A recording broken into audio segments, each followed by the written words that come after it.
अस्सलाम वालेकुम रहमतुल्लाहि व बरकातुहू. நான் பேசுற விளங்குதா பிள்ளைகள்?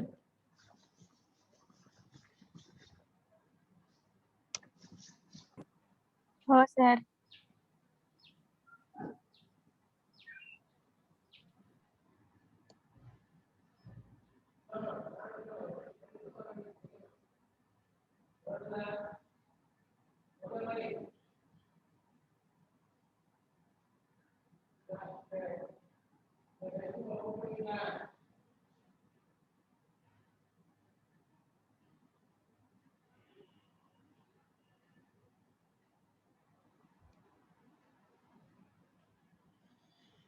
ஓகே, நம்ம கிளாஸ்ல நான் சொன்ன மாதிரி நிறைய விஷயங்கள் கம்ப்ளீட் பண்ணிட்டோம். இது வரைக்கும் உங்களோட சிலபஸ்ல என்னென்ன விஷயம் இருக்கோ அதை பேஸ் பண்ணி தான் போனேன். நான் அதிகமாக எதையும் நான் உங்களுக்கு சொல்லித்தரல. ஸோ நான் சப்ஜெக்டுக்குள்ள என்னென்ன விஷயம் இருக்கோ உங்களோட அவுட்கோர்ஸ் அவுட்லைன் என்னென்ன மென்ஷன் பண்ணிக்கிறாங்களோ அதை தான் நான் எக்ஸ்பிளைன் பண்ணியிருக்கேன். வெப் டெவலப்மெண்ட்ல HTML CSS அங்கால பேசிக் நெட்வொர்க்கிங் பார்த்தோம். அதில் நான் சொல்ற 2 விஷயங்களை நோட் பண்ணிக்கொள்ளுங்க. நான் மெசேஜ்லேயும் அதை டைப் பண்ணுறேன், தேவையான எடுத்துக்கொள்ளுங்க. கம்யூனிகேஷன் சேனல்ங்கிறத ரிவர் பண்ணுங்க.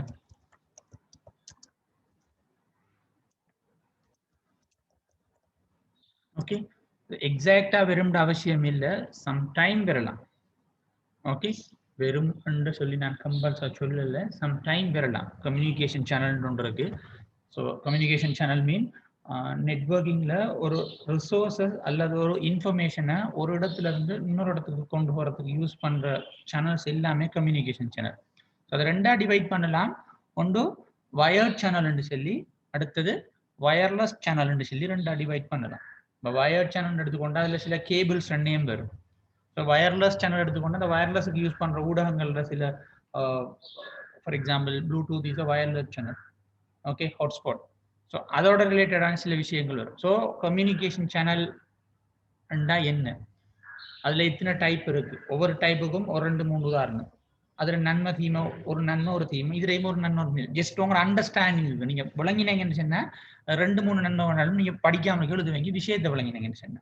ஓகே, ஸோ அடுத்த விஷயம் வந்துட்டு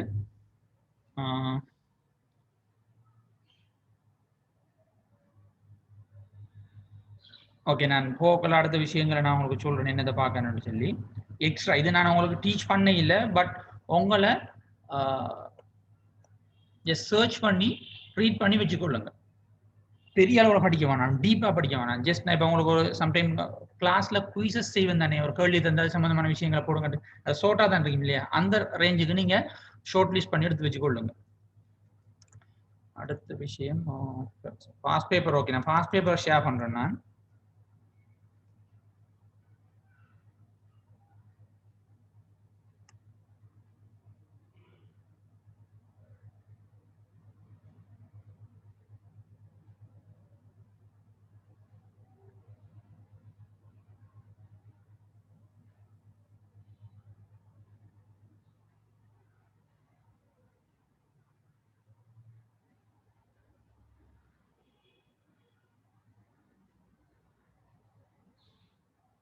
ஓகே, இந்த பாஸ் பேப்பர் வாங்க பிள்ளைகள் நான் ஷேர் பண்ணியிருக்கிறேன். நான் லாஸ்ட் இயர் பாஸ் பேப்பரை தான் உங்களுக்கு ஷேர் பண்ணிக்கிறேன். என் லாஸ்ட் இயர் பாஸ் பேப்பர் வந்துட்டு நான் தான் செட் பண்ணினேன். ஓகே, ஸோ இந்த இயர்ஸும் வந்துட்டு with help of Shibli sir and myself we have prepared this examination paper, and this year also, so you may expect the paper like this. Okay, இதே ஃபார்மட்ல தான் வரும். ஓகே, ஒரு பார்ட் 1 பார்ட் 2 வரைக்கும் part 1ல ஃபுல்லா நீங்க ஷார்ட் ஆன்சர் கேள்விகள் தான், 1 or 2 லைன்ஸ்ல answer பண்ற மாதிரி கேள்விகள் தான் கட்டாயம் வரும். நான் இதுல ஒரு சில கேள்விகள் உங்களுக்கு வழங்கப்படுத்திட்டு போவேன் நான். அதே போல பார்ட் 2 இருக்கும். அதுல क्वेश्चन நம்பர் 1, 2, 3. ஓகே, 1 எடுத்துக்கொண்டீங்கன்னா ஒன்று தனியா HTML CSS வரும், அல்லது தனியா நெட்வொர்க்கிங் வரும். அதுல பார்ட் 2 எடுத்துக்கொண்டீங்க என்று சொன்னா பார்ட் 1 வந்துட்டு நெட்வொர்க்கா வந்தா பார்ட் 2 ஃபுல்லா வந்துட்டு HTML CSS வரும். பார்ட் 3 வந்துட்டு கம்பினேஷனா வரும், HTML ரையும் CSS கம்பினேஷனா வரும். ஓகே, சில விஷயங்கள் நான் உங்களுக்கு படிச்சு தந்திருக்க மாட்டேன், அல்லது நோட்ஸ்ல தந்திருக்க மாட்டேன், பட் உங்களோட அண்டர்ஸ்டாண்டிங்ல நீங்க எழுத வேண்டி வரும். உதாரணமா நம்ம வெப் பேஜ் எப்படி டெஸ்ட் பண்றோம் எல்லாருக்குமே தெரியும். நீங்க டெவலப் பண்ணின ஒரு வெப்சைட்டை எவ்வாறு டெவலப் பண்ணலாம், அது டெஸ்ட் பண்ணலாம்ங்கிறது தெரியும். அதுக்கு நிறைய ப்ரௌசரை யூஸ் பண்ணுவோம். உதாரணமா Google chrome, Firefox, internet explorer அல்லது ஐஇ என்று சொல்லுவோம். அப்படி நிறைய ப்ரௌசர் இருக்கு. பட் நம்ம இப்போ நீங்க பார்க்கலாம், அந்த கேள்வியிலே பார்க்கலாம், ஏன் குரோமை யூஸ் பண்றோம், அது மற்றதை விட இது நம்ம நோட்ல இருக்க மாட்டோம். உங்களோட அண்டர்ஸ்டாண்டிங் என்ன ரீசனுக்காண்டி இதை யூஸ் பண்றோம். ஸோ இப்படியான சில கேள்விகள் வரலாம்.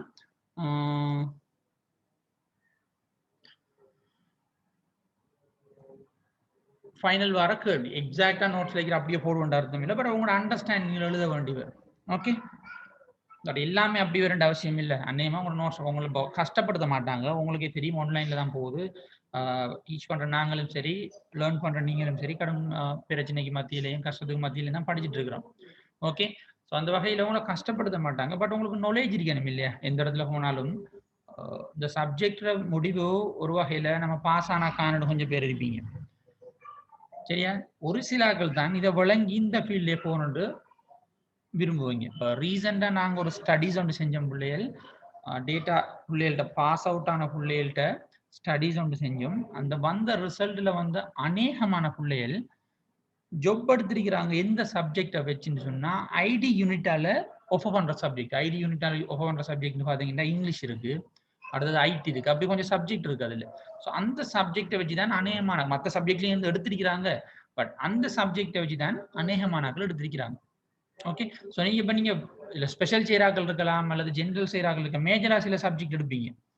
ஸோ அப்படியான ஆக்கள் அதை உண்மையாகவே அந்த மேஜரை பார்த்தீங்கன்னு சொன்னால் நார்மலாக பிள்ளைகளோட ரிசல்ட்டை நீங்கள் கவனிச்சு பார்த்தீங்கன்னா உங்களோட சீனியர்ஸை பார்த்துக்கொள்ளுங்க, ஈவன் உங்களோட ரிசல்ட்ஸை கூட பார்த்துக்கொள்ளுங்க. உங்களோட பெட்சில் இருக்கிறார்கள்ற அந்த மேஜர் சப்ஜெக்ட் என்னன்னு சொல்கிறேன் உங்களுக்கு. இப்போ ஐஎஸ் டிபார்ட்மெண்ட், அடுத்தது அரபிக் டிபார்ட்மெண்ட் எல்லாம் ஒஃபர் பண்ணுற முக்கியமான சப்ஜெக்ட் இருக்கு. இல்லை ஜூம் உங்களுக்கு ஜூம்ல எக்ஸாம் வந்துட்டு ஜூம்ல நடக்காது. இப்போ உங்களோட தேர்ட் இயர் உள்ளுக்கு எடுத்திருக்கிறாங்க. ஸோ எக்ஸாம் வந்துட்டு மேபி அந்த பேட்ச் முடிய அடுத்த பேட்ச் உங்களோட எக்ஸாம் செய்யலாம். ஓகே, எக்ஸாம் வந்துட்டு பிசிக்கலா தான் செய்வாங்க. நீங்க அதை யோசிக்க தேவையில்ல, உங்களுக்கு உள்ளுக்கு எடுப்பாங்க வெயிட். அண்ட் இப்போ நீங்க பார்த்தீங்கன்னு சொன்னா சப்ஜெக்டை ஸ்டடி பண்ணக்குள்ள வெறும் ரிசல்ட்டுக்குன்னு மட்டும் படிக்காதீங்க. பாஸ் அவுட் ஆகி போனா நீங்க இன்டர்வியூ போற இடத்துல அந்த சப்ஜெக்ட் உங்களுக்கு யூஸ் ஆகணும். ஓகே, புரியல. ஒரு 5 minutes பிரேக் உண்டு தாங்க, நான் இப்போ வரேன்.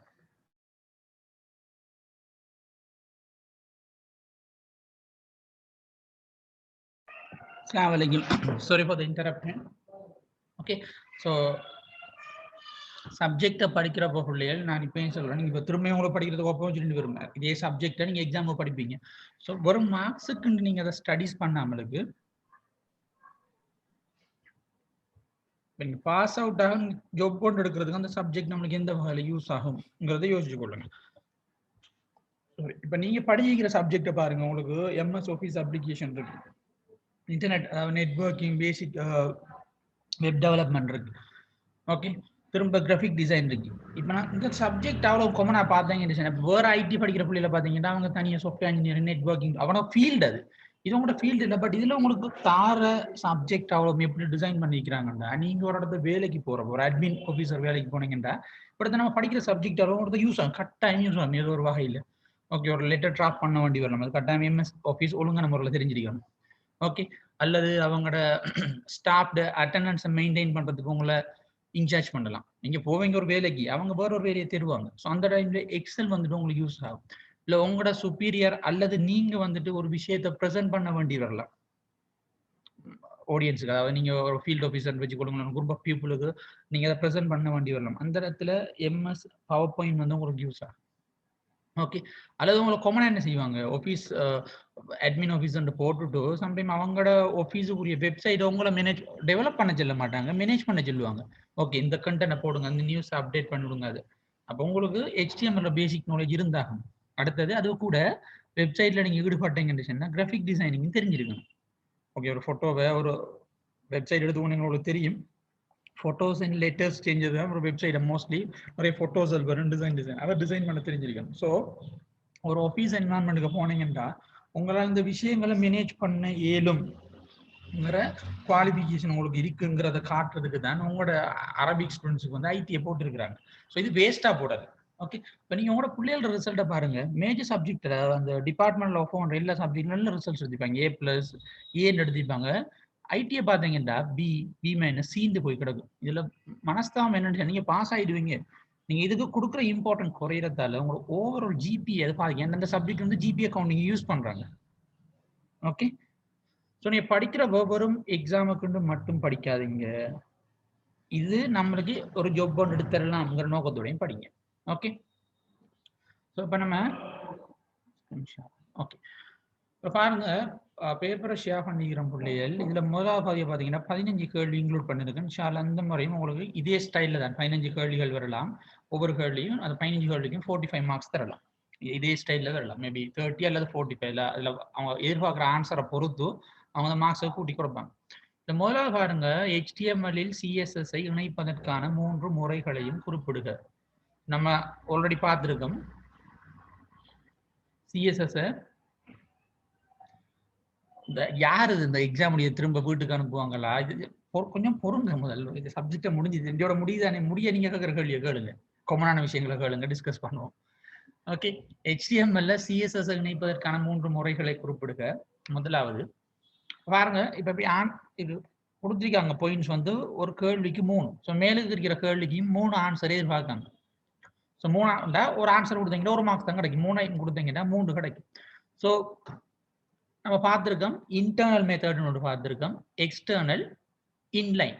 இந்த 3 தான் ஒரு வரியில் எழுதலாம். இன்டர்னல் கம்மா, எக்ஸ்டர்னல் கம்மா, இன்லைன். இவ்வளவு தான் இதுக்குரிய ஆன்சர். இதை நீங்க விளங்கப்படுத்தி எக்ஸ்ட்ரா வசல்ல தேவையில்லை. 3 வகைகளாக பிரிக்கலாம். இன்டர்னல்டா என்ன, அதுக்கு உதாரணம். இதெல்லாம் இந்த கேள்வியில நீங்க எழுதக்கூடாது. ஓகே, உங்களுக்கு 2 hours நாங்க செட் பண்ணியிருக்கோம்னு சொன்னா இந்த கேள்விக்குரிய ஆன்சர் இன்டர்னல், எக்ஸ்டர்னல், இன்லைன் இந்த 3க்குரிய ஆன்சர் பண்ணக்கூடிய மாதிரி தான் அந்த டைமை செட் பண்ணியிருப்போம். நீங்க எக்ஸ்ட்ரா விரிச்சு எழுத போனீங்கன்னு வச்சுக்கொள்ளுங்க, பிரச்சனை இல்லை. நீங்க எக்ஸ்ட்ரா விரிச்சு எழுத போறதுக்கு மார்க்ஸ் கிடைக்க போறல. இன்டர்னல், எக்ஸ்டர்னல், இன்லைனுங்கிற 3 வேர்டு விரிக்க முடியாது, அதுக்குரிய ஃபுல் மார்க்ஸ் கிடைச்சிடும். பட் அடுத்தடுத்த கேள்வி செஞ்சுட்டு வரக்கூடாது. உங்களுக்கு டோட்டல் டைம்ல வந்து டைம் குறையும். கடைசி டைம்ல செய்யலாம். போயிட்டு ஸ்பீடா செய்யக்கூட என்ன செய்வீங்க, நல்லா செய்யக்கூடிய கேள்வியை கூட மிஸ் பண்ணிடுவீங்க. ஓகே, அதனால என்ன செய்யணும்னு சொன்னா, ஷார்ட் ஆன்சரா வருதுன்னு சொன்னா மேபி அது 1 or 2 லைன் தான் உங்களுக்கு ஆன்சர் கேட்டிருக்காங்கன்ற அர்த்தம். அடுத்தது உங்களுக்கு தெரிஞ்ச லாங்குவேஜ்ல எழுதுங்க. ஓகே, உங்களுக்கு இங்கிலீஷ்ல எழுதியிருந்தா இங்கிலீஷ்ல எழுதுங்க, தமிழ்ல எழுதியிருந்தா தமிழ்ல எழுதுங்க, சிங்களத்தில் எழுதியிருந்தா சிங்களத்தில் எழுதுங்க. உண்மையா தமிழ்ல எழுதியிருந்தா தமிழ்ல அழகா எழுதுங்க. அது இன்டர்னல், எக்ஸ்டர்னல், இன்லைன் சொல்லி ஸ்பெல்லிங் மிஸ்டேக் ஆனாலும் உங்களுக்கு மார்க்ஸ் குறைக்க போறல. இன்டர்னல் INTERANAL இன்டர்னல் இதான் ஸ்பெல்லிங். அதில் ஏ விட்டீங்களா, எல்ல விட்டீங்களா, என்ன விட்டீங்கன்னு சொன்னா அதுக்காக வேண்டி நாங்கள் மார்க்ஸ் குறைக்க மாட்டோம். உங்களுக்கு விஷயம் விளங்கிறத நாங்கள் அண்டர்ஸ்டாண்ட் பண்ணா சரி. ஓகே, அதுக்காக இன்டர்னல் தமிழ் எழுதாங்க. அது கொஞ்சம் மடத்தனமான வேலை. நம்மளுக்கு உங்களுக்கு பேசிக் நாலேஜ் ஒன்றைக்கு தானே இங்கிலீஷ்ல, அதுக்காக வேண்டி இன்டர்னல்ங்கிறத தமிழ்ல ஈனா, என்னன்னா, தானா, செல்ல எதுவுமே இல்லை. அதெல்லாம் டெர்மினாலஜிஸ். HTMLங்கிற வேர்ட், CSSங்கிற வேர்ட், இன்டர்னல்ங்கிறதெல்லாம் வெப் டெவலப்மெண்ட்ல யூஸ் பண்ணப்படுற டேர்ம்கள், அதாவது முக்கிய குறியீட்டு சொற்கள், டெர்மினாலஜின்னு சொல்லுவோம். அதெல்லாம் நீங்க எழுதணும். தமிழ்ல பிரச்சனை இல்லை, பட் நீங்க எழுதி பழகுங்க. என்ன இதை விட்டா உங்களுக்கு திரும்ப போய் பழகிறது ஒரு வாய்ப்புகள் கிடைக்க போறல. ஓகே, அடுத்த கேள்வி பாருங்க, மேலே குறிப்பிட்ட 3 முறைகளை இணைப்பதற்கான கோட் லைன்ஸ்களை எழுதுக. 2வது பாருங்க, மேல இதை எக்ஸ்டெண்ட் பண்ணி கேட்டிருக்காங்க. இப்ப என்ன செய்யலாம், முதலாவது இன்டர்னல் வச்சுக்கொள்வோம். இன்டர்னல் எதுக்குள்ள வரும், ஸ்டைலுங்கிற ஹெட்டுக்குள்ள ஸ்டைலுங்கிற ஒரு டெக்கை ஸ்டார்ட் பண்ணி அதுக்கு எழுதுவோம். ஸோ இது எப்படி, இது நீங்க எப்படி ஆன்சர் பண்ணணும்னு சொன்னா, ஓகே நான் வேர்ட்லேயே ஆன்சர் டைப் பண்ணி காட்டுறேன். நான்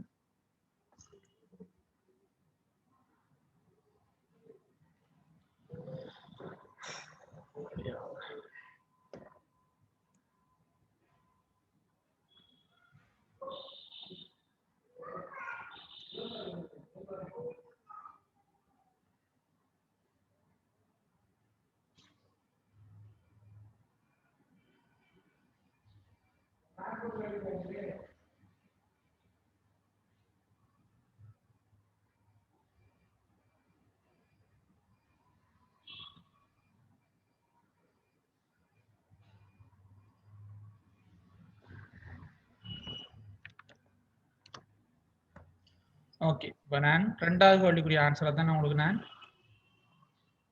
இந்த வேர்ட்ல எழுதி காட்டுறேன். நான் கவனிங்க. முதலாவது முதலாம் கேள்விக்குரிய அந்த ஆன்சர் எழுதக்கூடிய டைமும் 2ஆம் கேள்விக்கு ஆன்சர் எழுதுற டைமும் ஒன்று இல்லை. இப்போ முதலாம் கேள்வி வரைக்கும் இன்டர்னல், எக்ஸ்டர்னல், இன்லைன், அது ஜஸ்ட் ஒரு ஒரு 5 6 7 ஒரு 10 செகண்ட்க்கு முடிச்சிடுவீங்க. பட் செகண்ட் क्वेश्चन பாத்தீங்கன்னா கொஞ்சம் எலபரேட் பண்ணி கேட்டிருக்காங்க. சோ நான் இப்ப இன்டர்னல் மெத்தட் எழுதுறேன். லெட்ஸ் சே இன்டர்னல்னு போடுங்க. போட்டு ஹெட் இந்த ரெண்டு ஹெட் செக்ஷனுக்குள்ள ஸ்டைலுங்கிற டேக் ஸ்டார்ட் பண்ணுவோம். ஸ்டைலுங்கிற டேக் முடிப்போம். இதுக்குள்ள உங்களோட ஏதாச்சும் ஒரு ஜஸ்ட் ஒரு CSS கோடிங் எழுதினாலும் ஓகே. ஓகே லெட்ஸ் see நான் HTML செலக்டர் ஒன்றுக்கு நான் செஞ்சு காட்ட போறேன்னு சொன்னேன். Okay let's see call this is enough. இவ்வளவு தான். இப்போ நீங்க போடலாம் இன்டர்னல் மெத்தட் போட்டுக்கீங்க, ஹெடிங்க போட்டுக்கீங்க. ஓகே சரியா, இது இன்டர்னல் இவ்வளவு தான். நீங்க இதுக்குள்ள கூடிய கோடிங் எழுதிட்டு நிக்க தேவையில்லை. இப்போ நம்ம படத்தை நீங்க எதை மென்ஷன் பண்ணணும்னு சொன்னா இன்டர்னல்ங்கிற கோடிங் ஹெட்டுங்கிற செக்ஷனுக்குள்ள ஸ்டைலுங்கிற டெக் ஸ்டார்ட் பண்ணி அதுக்குள்ள எழுதுறது தான் இன்டர்னல்ங்கிறத நீங்க விளங்கி இதை பார்த்தாலே சொல்லலாம். உங்களுக்கு அந்த நாலேஜ் இருக்குன்னு சொல்லலாம். அடுத்து லெட்ஸ் சே எக்ஸ்டர்னல். எக்ஸ்டர்னல் மெத்தட்ல என்ன செய்வோம்? டைரக்டா ஹெட்டுங்கிற எலிமெண்ட்டுக்குள்ள ஓகே லிங்க்ங்கிற டெக் ஸ்டார்ட் பண்ணி அதோட ரிலேஷன்ஷிப் வந்து என்ன ஸ்டைல் ஷீட் href உங்களோட ஃபைல் நேம் நீங்க பார்த்ததுனாலும் சரி டைரக்டா ஒரு ஃபைல் நேம் லெட்ஸ் சே உங்களோட ஃபைல் நேம் வந்து snapfreeze.css இதான் உங்களோட கோடிங். இவ்வளவு தான். இதான் எக்ஸ்டர்னலே எக்ஸ்பிளைன் பண்ற கோடிங். இதை தான் நாங்க எதிர்பார்க்கோம். ஹெட்டுங்கிறதுக்குள்ள லிங்க்ங்கிற ஒரு டெக்கை கிரியேட் பண்ணி அதுக்குள்ள இந்த வோலோ தான் முக்கியமான விஷயம். இதுக்கு எக்ஸ்ட்ரா வர அட்ரிபியூட்ஸ் இதுக்கு நீங்க வேற பார்த்த கொடுத்து காட்டணும் அவசியம் இல்லை. இது பார்த்தாலே வழங்கும் உங்களுக்கு ஒரு எக்ஸ்டர்னல் ஃபைல் எப்படி லிங்க் பண்ணணும் என்ன மெத்தட் உங்களுக்கு தெரிஞ்சுக்கிட்டு நாங்க அண்டர்ஸ்டாண்ட் பண்ணிக்கிறோம். அடுத்தது இன்லைன். இன்லைன் எடுத்துக்கொண்டா அப்படி லெட்ஸ் ஏதாச்சும் ஒரு டெக்குக்குள்ள பொடிங்கிற டெக்குக்குள்ள ஏதாச்சும் ஒரு HTML டெக்குகள் எழுதுறது. உதாரணமா நீங்க பேராகிராஃபுக்கு எழுதி காட்டினா இதுக்கு நீங்க பொடிட்டு போட தேவையில்லை. டைரக்டா பிங்கிற டெக்குக்கு என்ன செய்ய போறீங்க இன்லைனை யூஸ் பண்ண போறீங்களா style okay double colon let's say color no that's enough. இது உங்களுக்கு கேட்றீங்க கூட குறைய கேட்கல முடிஞ்சு let's say this is some line paragraph close. இவ்வளவு தான். நீங்க கூடயா எழுத தேவையில்லை. சரியா, இதுக்குள்ள 2-3 CSS கோடிங்க நீங்க எழுதி காட்ட வேண்டிய அவசியம் இல்லை. கமா போட்டு இப்ப நான் கேட்டேன்னு சொன்னா மென்ஷன் பண்ணி கேட்டேன்னு சொன்னா உதாரணமா இன்லைன் மெத்தட்ல ஒன்றுக்கு மேற்பட்ட ஒரு குறிப்பிட்ட HTML எலிமெண்ட்டுக்கு ஒன்றுக்கு மேற்பட்ட CSS ப்ராப்பர்ட்டி மற்றும் வேல்யூக்களை பயன்படுத்தும் முறை எழுதுகின்றீங்கன்னா நீங்க நேனும் இது ஒரு CSS ப்ராப்பர்ட்டி அதுக்குரிய வேல்யூ பண்ணி செமிகோலன் போட்டு அடுத்தது லெட்ஸ் சே font size உதாரணமா போட்டு இதுக்கு நீங்க எழுதி காட்டலாம் லெட்ஸ் சே 20 பிக்சல் இப்படி எழுதி காட்ட வேண்டியிருக்கும். மற்றபடி நான் இப்ப இன்லைன்டா எப்படி எழுதணும் எக்ஸ்டர்னல்டா எப்படி எழுதணுங்கிறதுக்கு இப்படி கூட கோடிங்ஸ் எழுத தேவையில்லை. ஏன்னு சொன்னா இதுக்குரிய டைமை எப்படி செட் பண்ணிருக்கோம் அப்படின்னு சொன்னா இவ்வளவு இப்படி ஆக குறைஞ்ச அளவுல அதை விளங்கப்படுத்துறதுக்கு ஏற்ற மாதிரி தான் அந்த ஆன்சருக்குரிய டைமை நாங்க செட் பண்ணியிருக்கோம். நீங்க கூட எழுதிட்டு டைமை வேஸ்ட் பண்ண தேவையில்லை. ஞாபகம் வச்சு கொள்ளுங்க. ஓகே அண்ட் இப்படி ஒன்றுக்குள்ள ஒன்று தான் எழுத வேண்டிய அவசியம் இல்லை பிள்ளைகள். நீங்க ஒரு லைன்ல எல்லாத்தையும் எழுதலாம். பட் ஒன்றுக்குள்ள ஒன்று எழுதுறதுல பெனிஃபிட் என்னன்னு சொன்னா உங்களுக்கு கன்ஃபியூஸ் ஆக மாட்டோம். நீங்க எழுதி போகல மிஸ்டேக் விடுவீங்கன்னு சொன்னா உங்களுக்கு பார்த்தா விளங்கும். ஒரு லைன்ல போகல மிஸ்டேக் விடுவீங்கன்னு சொன்னா அது விளங்குறதுக்குரிய சான்சஸ் மிக குறையும்.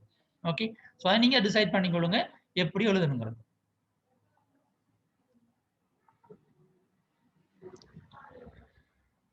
இப்ப பாருங்க 3ஆம் கேள்வியை பாருங்க.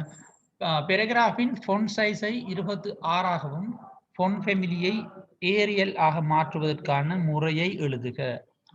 இப்ப என்ன செய்யணும்னு சொன்னா இதுக்கு நீங்க ஏதாச்சும் ஒரு மெத்தடை யூஸ் பண்ணி எழுதுக்காங்க. நீங்க இன்லைனை யூஸ் பண்ணலாம், இன்டர்னலை யூஸ் பண்ணலாம். இதுல மென்ஷன் பண்ணப்படலையே இந்த மெத்தடை யூஸ் பண்ணி எழுதி காட்டுங்க. அதனால நீங்க ஏதாச்சும் ஒரு முறை எழுதி காட்டலாம். ஸோ இது சிங்கிள் லைன் கோடிங் பாருங்க. இப்போ பேராகிராஃப் பிங்கிற HTML டெக்குக்குள்ள font சைஸை 26 மென்ஷன் பண்ணணும். font ஃபேமிலி font ஸ்டைலை வந்து ஏரியலா மென்ஷன் பண்ணணும். ஓகே இது வருத்தமாக font ஃபேமிலிக்கு பதிலாக font ஸ்டைல்டு போட்டாலும் நீங்க font ஃபேமிலிங்கிற அந்த CSS ப்ராப்பர்ட்டியை தான் பயன்படுத்த வேண்டியிருக்கும். அந்த எப்படி ஆன்சர் எழுதுறேன்னு பார்ப்போம். அதுக்கு நான் இந்த மெத்தடை யூஸ் பண்ணலாம். இதுல பாருங்க அவங்க கேட்டிருக்காங்க என்ன பேராகிராஃபுக்கு தானே யூஸ் பண்ண சொல்லிருக்காங்க. ஸோ நான் இன்டர்னல் மெத்தடை யூஸ் பண்ணி செய்ய போறேன்னு சொன்னா பேராகிராஃப் தானே எழுத சொல்லியிருக்கேன். ஸோ பிங்கிற டெக் ஸ்டார்ட் பண்ணுவேன். ஸ்டைல் is equal double colonல முதலாவது font size 26 போட சொல்லிக்கிறாங்க. font size குரிய CSS property font dash size double colon 26 pixel. Okay அடுத்தது என்ன செஞ்சுக்கிறாங்க, அதே பேராகிராஃபுக்கு தான் ஃபோன் ஸ்டைல வந்துட்டு ஏரியல கொடுக்க சொல்லிக்கிறாங்க. ஸோ செமிகோலன் ஸ்பேஸ் விட்டுட்டு ஃபோன் ஃபோன் ஸ்டைல யூஸ் பண்றதுக்குரிய CSS property font family double colon let's say Arial. இவ்வளவுதான் இதுக்குரிய ஆன்சர். ஓகே, இவ்வளவு இருந்தா காணும். இதை நீங்க எக்ஸ்டர்னல் யூஸ் பண்ணி செஞ்சு காட்டலாம், இன்டர்னல் யூஸ் பண்ணி காட்டலாம், இன்லைன்ல யூஸ் பண்ணி செஞ்சு காட்டலாம், அது பிரச்சனை இல்லை. பட் யூஸ் பண்ணி காட்டினீங்கன்னா ஓகே. ஓகே,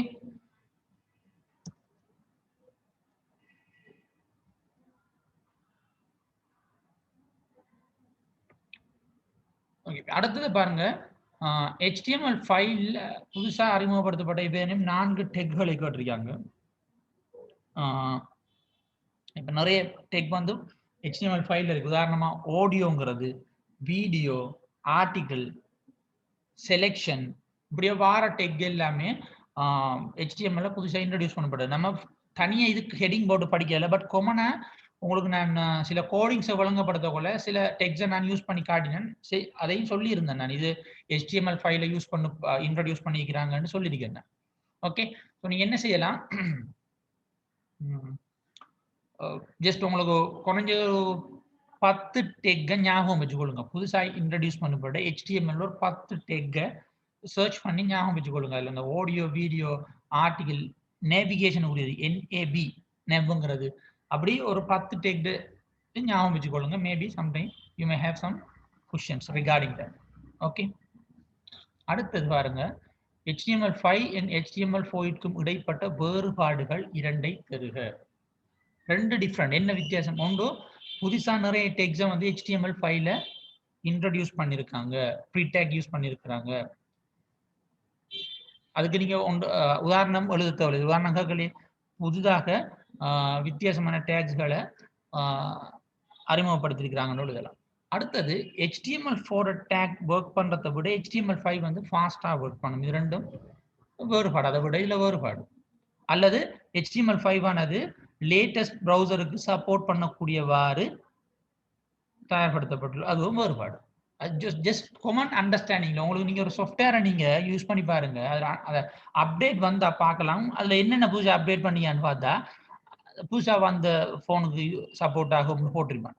அது காமனா வாரது. அது மாதிரி தான் ஒரு ஓல்டு வெர்ஷன்ல லேட்டஸ்ட் வெர்ஷன் ஒன்று வருது. ஓல்டு வெர்ஷன் ஒன்று ஒரு லேட்டஸ்ட் வெர்ஷன் ஒன்று வருதாமன்னு சொன்னா நிச்சயமா லேட்டஸ்ட் வெர்ஷன் கரண்டா என்னென்ன டிவைசஸ் இருக்கோ அது எல்லாத்துக்கும் சப்போர்ட் பண்ணக்கூடிய மாதிரி தான் இருக்கும். ஸோ அந்த வகையில் நம்ம சொல்லலாம். இதுல ஒன்று புதிதாக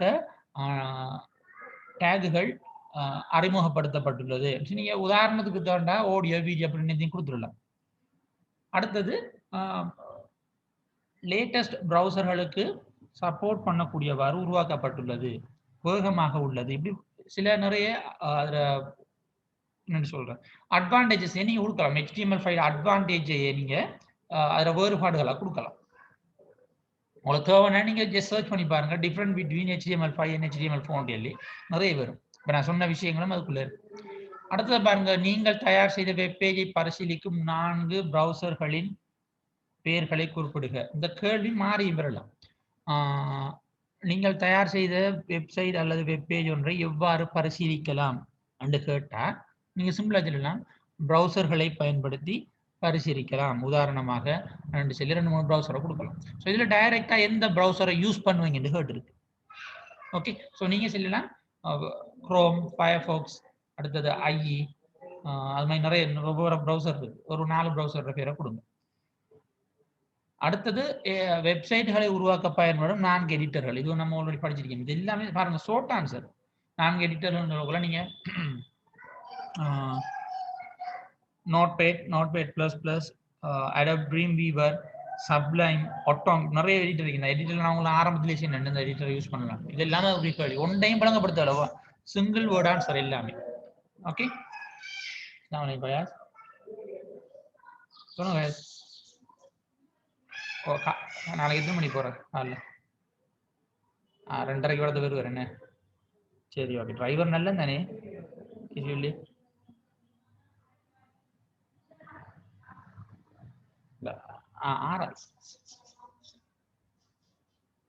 வயசானால இல்லை இந்த பண்ணா ஓடி போயிட்டு நான் கிடைக்க நிப்பாட்டுவேன் அப்படி பண்ணிப்பாரு தானே கொஞ்சம் ஸ்பீட் தானே அல்ல. சரி சரி சரி சரி இன்ஷா அல்லாஹ். ஓகே நான் அவங்களோட இதுக்கு போட அவர்கிட்ட கொடுத்துருவேன் சரியா நான் அது வழங்கல. சரி சரி ஓகே சரி சரி சரி ஓகே பஸ் ஓகே அவரை டீட்டெயில்ஸ் அனுப்பிடுவோம் நான் கால் பண்ணி பேசுகிறேன் நம்பரா. ஓகே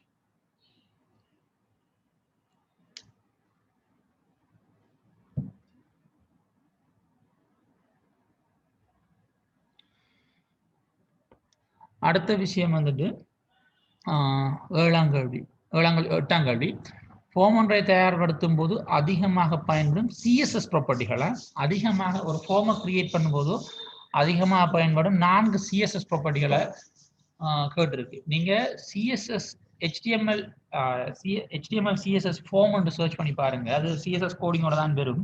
அதுல பாருங்க சில கோடிங்ஸ் வந்து எல்லாத்துலேயும் காமனாக இருக்கு.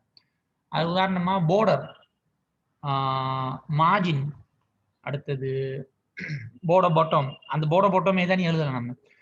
அடுத்தது பேடிங், இந்த மாதிரி கோடிங் இந்த சிஎஸ்எஸ் ப்ராப்பர்ட்டி எல்லாம் அதிகமாகவே இருக்கும் யூஸ் பண்ணப்படும். ஒரு சில சிஎஸ்எஸ் கோடிங் தான் சில ஃபார்ம் டெவலப்மெண்ட் பயன்படும், சில டைம்ல பயன்படாது, கஸ்டமைஸ் பண்ணுவாங்க. பட் கொமனா எல்லாத்துக்கும் பார்த்தீங்கன்னு சொன்னால் கொமனா யூஸ் ஆகிற விஷயம் வந்துட்டு ஃபார்ம் ஃபேமிலி கட்டாயம் யூஸ் ஆகும் ஒரு சிஎஸ்எஸ் ஃபார்மை உருவாக்குற போது. அடுத்தது ஃபாண்ட் சைஸ், அடுத்தது கலர், அடுத்தது போர்டர், அடுத்தது பேடிங், மார்ஜின், இது எல்லாமே அதிகமாக பயன்படும். நீங்க எப்ப கோடிங் எடுத்து பார்த்தாலும் இந்த இது வந்துட்டு காமனா இருக்கும் எல்லாத்துலயும். ஓகே அடுத்தது 10வது பாருங்க. 9வது கேள்வி. HTML டேபிள் ஒன்றை தயார்படுத்தும் போது 2 நிறைகளை, அதாவது ரோஸ், 2 ரோவை ஒரு ரோவா கன்வெர்ட் பண்றதுக்கு பயன்படுத்துற முறை. இந்த ரோஸ் பேன் கால்ஸ் பேன் சொல்லி படிச்சோமே, அதை இதுல செக் பண்ணிக்கொள்ளும். ரோஸ் பேன் கொலமை 2 கொலமை ஒன்றா மாத்திரன்னு சொன்னா கால்ஸ் பேன் வரும், 2 ரோவை ஒன்றா மாத்திட்டா ரோஸ் பேன் வரும். Rowspan is equal to. Okay இல்ல நீங்க இந்த 9வது கேள்விக்கு கோடிங்கை தான் பிள்ளைகள் எழுதி காட்டணுமா? இதுல பாருங்க, டேபிள் ஒன்றை தயார்படுத்தும் போது 2 நிறைகள் என்று மென்ஷன் பண்ணிக்கிறாங்க. ஒன்றாக மாற்ற பயன்படும் முறையை எழுது கண்டிஷன்னா என்ன செய்யணும், நீங்க டெக்கை போட்டுட்டு அதுக்குள்ள ஃபர்ஸ்ட்டுக்கு டிஆர்ங்கிற டெக்கை ஸ்டார்ட் பண்ணுவோம். அதுல ரோஸ்மேன் அல்லது கால்ஸ்பேன் இஸ் ஈக்குவல் டு சொல்லி போட்டு தான் மற்ற கோடிங். இதை நீங்க ப்ராக்டிக்கலா செக் பண்ணி பாருங்க, உங்களுக்கு வழங்கும் என்ன கோடிங் போடணும்னு சொல்லி. ஓகே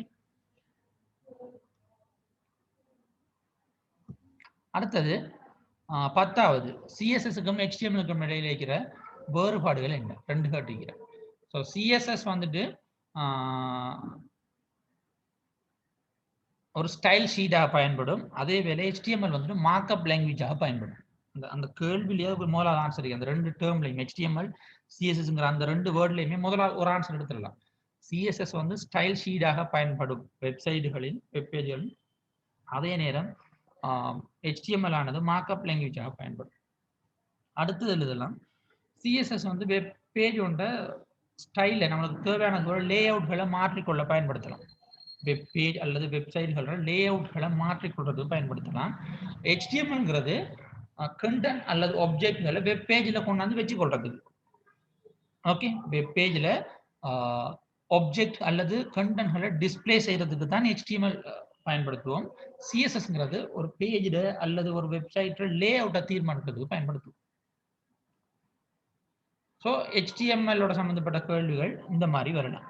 ஓகே அடுத்ததை பாருங்க, அடுத்த 5 கேள்வி வந்து நெட்வொர்க்கோட சம்மந்தப்பட்டது. ஸோ இந்த முறையும் இதே மாதிரி வருவாங்க. ஒரு 15 கேள்வி நான் எடுக்கணும் இருந்த உதாரணத்துக்கு ஒரு 20 கேள்வி எடுக்கணும்னு சொன்னா குறைஞ்சது ஒரு 13 கேள்வியாச்சும் குறைஞ்சது HTML CSS சம்மந்தமாக வரும். மற்றது வந்துட்டு நெட்வொர்க்கிங் சம்மந்தப்பட்டது வரும். நம்ம CSS HTML அதிகமாக பயன்படுத்திக்கிறோம், 10 வியூ உரியதை தான் படிச்சிக்கிறோம், அதனால தான் கூடிய அதை கவர் பண்ணுறோம். மற்றது இந்த 5 நெட்வொர்க்கிங்கோட சம்மந்தப்பட்டது. உதாரணமாக ஒரு கேள்வி பாட்டை வலையமைப்பு, பஸ் டோபாலஜியின் பிரதிகூலங்கள், டிஸ்அட்வான்டேஜ் என்ன? ஓகே ஸோ ஒன்று சொல்லலாம், அந்த சென்டர் கேபிள் வந்து டேமேஜ் ஆகிடுச்சுன்னா முழு நெட்வொர்க் அமைப்பும் வந்துட்டு செயலிழந்து போகும், டிசேபிள் ஆகிடும். ஓகே அடுத்தது பாரிய நெட்வொர்க்கிங் செய்யறதுக்கு பெரிய அளவிலான நெட்வொர்க்கிங்களை செய்யறதுக்கு பஸ் டோபாலஜியை பயன்படுத்த இயலாது. இதுல வேற பிரதிவங்கள்லாம் பார்த்து இதெல்லாம் நோட்ஸ்ல இருக்கிற விஷயங்கள். ஓகே, இப்போ 5G தொழில்நுட்ப ஞாபகங்கள் கேட்டிருக்கிறது பிள்ளைகள் வந்துட்டு இது சப்ஜெக்டுக்குள்ள வராது, கொமனா போட்டிருக்கிறாங்க. இது அந்த பிள்ளைகளுக்கு படிப்பிக்கல, ஜஸ்ட் கொமனா போட்டது உங்களோட நார்மல் நாலேஜ் 5th ஜெனரேஷன் சம்பந்தமானது. ஓகே, இதுல நம்ம சிம்பிளா ஒன்று சொல்லலாம், 5Gயால வந்துட்டு கதிர்வீச்சு அபாயங்கள் அதிகம். நீங்க அந்த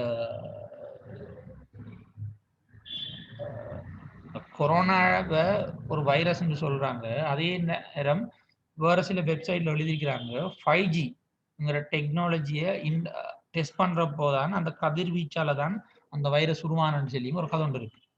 okay, what ever it is, இது உண்மையா போய்யான்னு தெரியாது. பட் 5th ஜெனரேஷன், அதாவது கதிர்வீச்சுகளால ஆபத்துகள் வார விதம் கூட. அப்படியே ஒரு 3 நாளை பார்க்கலாம், நம்ம ஜஸ்ட் சர்ச் பண்ணி பாருங்க. இது போட வேண்டிய அவசியம் இல்லை, ஜஸ்ட் போன முறை போட்டதான் உங்களுக்கு சொல்லி காட்டுறேன். 15வது கேள்வி பாருங்க, ஃபயர்வால் எத்தகைய பங்களிப்பை வழங்குகிறது. ஃபயர்வால் வந்துட்டு இதை கொஞ்சம் சொல்லிட்டு போறேன்னா, நம்மளோட கம்ப்யூட்டர் அல்லது சர்வரை சேஃப் பண்றது, வைரஸ்ல இருந்து மட்டும் இல்லை ஹேக்கர்ஸ்ல இருந்தும் சேஃப் கார்ட் பண்றது பேர்லாம் ஃபயர்வால். இப்போ நீங்க கூகுள் சர்வர் ரூம் சர்ச் பண்ணி பாருங்க, அது பெரிய பாதுகாப்பு இருக்கும். ஒன்று எல்லாரும் போக இயலாது, குறிப்பிட்ட நபர் மட்டும்தான் இந்த எண்ணிக்கை. அதை வளைச்சி பெரிய சுவர்ல கட்டியிருப்பாங்க. சில இடங்கள்ல இதை வந்துட்டு சர்வரை வந்துட்டு மலைக்குள்ள, அதாவது மலைகளை குடைஞ்சு உள்ளுக்கு வச்சுக்கிறாங்க, அதை பாதுகாப்புக்க வேண்டி யாரும் அதை எக்ஸஸ் பண்ணிடக்கூடாது. அடுத்தது இந்த மழை வெயில் அல்லது மின்னல்களால் தாக்கப்படக்கூடாது, இதுவும் ஃபயர்வால் தான். அடுத்தது ஹேக்கர்ஸ் அண்ட் வைரஸ்ல இருந்து பாதுகாப்பு அளிக்கிறதுக்கு சாஃப்ட்வேர்ஸ், ஆன்டிவைரஸ் சாஃப்ட்வேர், அடுத்தது வேற சில பிளாக்கிங் சாஃப்ட்வேர்ஸை யூஸ் பண்ணுவோம். ஓகே, இப்போ இந்த கேள்வி எத்தகைய பங்களிப்பை பாருங்க. இல்லை, இந்த 15ஆம் கேள்வியை பாருங்க, இணைய பாதுகாப்பை நிறுவுவதில் தீச்சுவர் எத்தகைய பங்களிப்பை வழங்குகிறது கேட்டிருக்கு. இதுல எத்தனை கேட்கல. ஸோ மினிமம் நீங்க இந்த கேள்விக்கு 3 மார்க்ஸ் தானே, ஒரு கேள்விக்கு 3 மார்க்ஸ் படி போட்டிக்கிறாங்க. ஸோ குறைஞ்சது நீங்க 3 ஆன்சர் கொடுக்க வேண்டியிருக்கும். உதாரணத்துக்கு 2 தாங்க கேட்ட இஷ்யூ இல்லை, 1 தாங்க கேட்ட இஷ்யூ இல்லை, நம்பர்ஸ் அவங்க மென்ஷன் பண்ண இல்லை. பட் அந்த கேள்விக்குரிய மார்க்ஸ் வந்து 3 இருக்குன்னா நீங்க மினிமம் 3 கொடுங்க. ஓகே, 3க்கு மேல கொடுத்தா பிரச்சனை இல்லை, பட் மினிமம் 3 கொடுங்க. ஸோ நீங்க ஒரு ஆன்சர் வந்துட்டு வைரஸ் தாக்கங்களில் இருந்து பாதுகாப்பு வழங்குது ஃபயர்வால். 2வது ஹேக்கர்ஸ்ல இருந்து பாதுகாப்பு வழங்குறது. 3வது இயற்கை அனர்த்தங்கள்ல இருந்து பாதுகாப்பு வழங்குறது. அந்த 3ஐயும் நீங்க அதுக்கு கொடுக்கலாம்.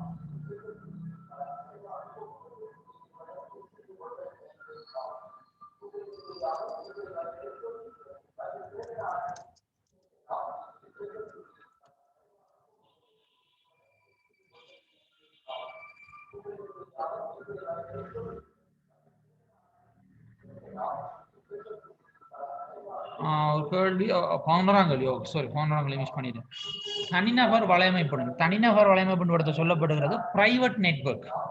ஓகே, ஸோ பிரைவேட் நெட்வொர்க்குள்ள எல்லாருக்கும் ஆக்சஸ் இருக்காது. உதாரணமா சவுத் ஈஸ்டர்ன்ல சில பிரைவேட் நெட்வொர்க் வந்து உள்ளுக்கு ஒர்க் பண்ற ஸ்டாஃபுக்கு மட்டும்தான் கொடுத்துருப்பாங்க.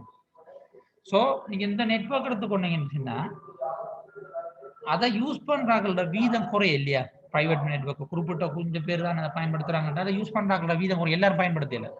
ஸோ அதுல ஒரு அட்வான்டேஜ் என்னன்னு பாத்தீங்கன்னு சொன்னா, 2 உதாரணம், ஸ்பீடா இருக்கும், ஹை ஸ்பீடா இருக்கும். இன்ட்ராநெட் சொல்றோம் நம்ம, இன்ட்ராநெட்டை பிரைவேட் நெட்வொர்க் உதாரணமா சொல்லலாம். ஒன்று ஸ்பீடா இருக்கும், ஹை ஸ்பீட்ல ஒர்க் பண்ணும். அடுத்தது செக்யூர் கூட, எல்லாரும் ஆக்சஸ் பண்ணலாங்கிறதால அதை செக்யூரிட்டி கூடவா இருக்கும். ஓகே, ஸோ இது இங்கே அதை எடுத்துக்கொள்ளலாம். ஸோ முதலாம் கேள்வியோட இப்போ இந்த கேள்விக்கு நான் உங்களுக்கு எக்ஸ்பிளைன் பண்ணக்குள்ளேயே ஜஸ்ட் ½ hour கூட எடுக்காது பாருங்க. ஜஸ்ட் நீங்க ஆன்சர் பண்ண தோணுங்கன்னா ஒரு 20-25 நிமிஷத்துல ஆன்சர் பண்ணி முடிச்சிடணும். அடுத்தது டைமிங்ல இன்னொரு முக்கியமான விஷயம் சொல்றேன் பிள்ளைகள், அதே ஞாபகம் வச்சுக்கொள்ளுங்க. உங்களுக்கு எக்ஸாம் ஏர்லியா முடிஞ்சிட்டு கொடுத்துற ஓரல் ஒரு நாள் சரியா, இது நம்ம அதை ஞாபகம் வச்சுக்கொள்ளுங்க. உங்களுக்கு சொல்லி தந்தாங்களா யாராச்சும் சின்னதான் உங்களுக்கு வழங்கும். இது ஸ்கூல் இல்லை, முதல்ல யூனிவர்சிட்டி. இந்த ஸ்கூல்ல இருக்கிற டீச்சர்ஸ் மாட்டர் பிஹேவ் பண்ற மாதிரி இருக்கிற டீச்சர்ஸ் மாட்டர் பிஹேவ் பண்ணாதீங்க. முதல்ல உங்களோட சீனியர் சொல்லி தந்திருக்கணும், இல்லாட்டி யார் சரி உங்களுக்கு செல்லணும், சின்னங்களா இல்லையான்னு தெரியா போன எக்ஸாம்லாம் நோட் பண்ணணும், கொடுத்துட்டு அவராக ஃபால் எழும்பிட்டு போறாங்க. ஒரு நாளும் மலமலம் எழும்பிட்டு போகாதீங்க. இப்போ அவர் வந்துட்டு கேள்வி எடுக்கிற அந்த குறிப்பிட்ட லெக்சரர்ஸ் வந்துட்டு உங்களோட நாலேஜை செக் பண்றதுக்கு இருப்பார். நீங்க கொடுத்து போட்டு போனா அந்த புள்ளையில பிள்ளையா சொல்ல மாட்டாங்க. 1-2 புள்ளைகள் போச்சுட்டா இஷ்யூ இல்லை. முழு பேரும் எழுப்பி போனாங்கடா எப்படி பார்ப்பாங்கடா அந்த பேப்பர் ஒரு குவாலிட்டி இல்ல பேப்பர் ஆகும். அதான் புள்ளைகள் குயிக்கா கொடுத்துட்டு போகுது. அப்ப அந்த லெக்சருக்கு தான் கேள்வி வரும். உங்க புள்ளையில ஆன்சர் பண்ணாட்டியும் பிரச்சனையாகும். என்ன அவ்வளவு ஹார்டா வருது, எந்த புள்ளையிலும் ஆன்சர் பண்ணலையே. எல்லா புள்ளையிலும் ஆன்சர் பண்ணி ஹை லெவல்ல ஸ்கோர் பண்ணாலும் பிரச்சனையாகும். ஏர்லியா போச்சுன்னு சொன்னா அது சில நேரங்கள்ல ஒரு சில புள்ளைகள் போகலாம். ஒன்று சோமியில் எழுதி போகலாம். இல்லை அந்த புள்ளைகள் வந்துட்டு குறிப்பிட்ட கேள்வியை மட்டும் செஞ்சு நம்மளுக்கு காண்டு போகலாம். ஒரு சில புள்ளைகளுக்கு எக்ஸ்ட்ரா ஆர்டினரி கேஸ் குயிக்கா செஞ்சுட்டு போயிடுங்க. எல்லாரும் அப்படி இருக்கல. ஸோ நோட்டட் ஆகாத அளவுக்கு நடந்து கொள்ளுங்க. உங்களுக்கு முடிஞ்சா பொறுமையா இருங்க. 2 ஹவர் இருந்துட்டு போங்க. நீங்க அவசரம் இல்லையா உங்களுக்கு? இல்லாட்டி லாஸ்ட் ஒரு 1.5 hour ஒரு 120 hours அப்படி போனாலும் காட்டாது. ஏர்லியா கொடுத்து வர்றது பிள்ளையான வேலை. ஸோ நீங்க உங்களுக்கு அப்படி குயிக்கா முடியுதுன்னா ஞாபகம் வச்சுக்கொள்ளுங்க. உங்களோட பண்ண ஆன்சர் எல்லாம் சரியாங்கிறத செக் பண்ணுங்க. சம்டைம் பிள்ளை ஆன்சர் பண்ணிப்பீங்க. ஒரு நாளும் கேள்வி அப்படி செட் பண்ண மாட்டாங்க. நீ ஆன்சர் பண்ண போல தயவு செய்து இந்த டைமிங்கை கொஞ்சம் செக் பண்ணிக்கொள்ளுங்க. முடிஞ்சு எழுப்பிட்டு வரல ஒரு நாள்.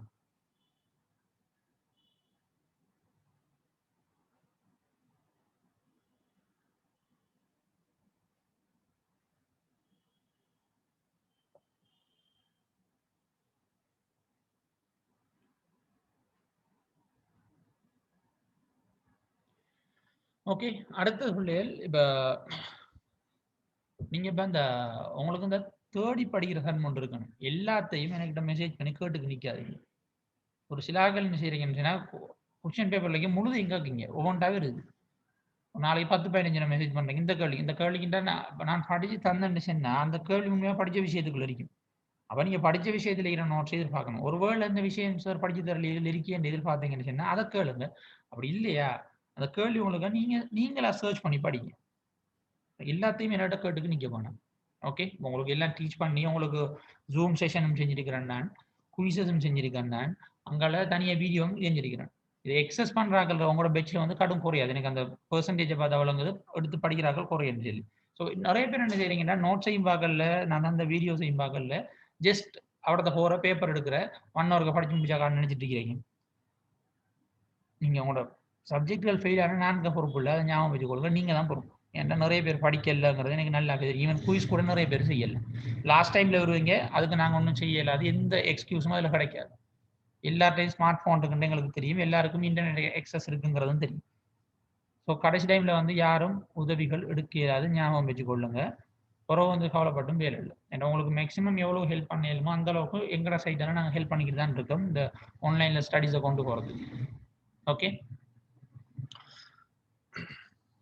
பார்ட் 2ல பாருங்க. முதலாவது பார்ட் வந்துட்டு நெட்வொர்க்கிங்கோட சம்பந்தப்பட்டது. ஓகே, ரெண்டாவது பார்ட்டை பாருங்க. இது வந்து ஸ்ட்ரக்சர் அவர் என்ன கொஞ்சம் ஒழுங்கப்படுத்தி எழுதுற மாதிரி வரும்.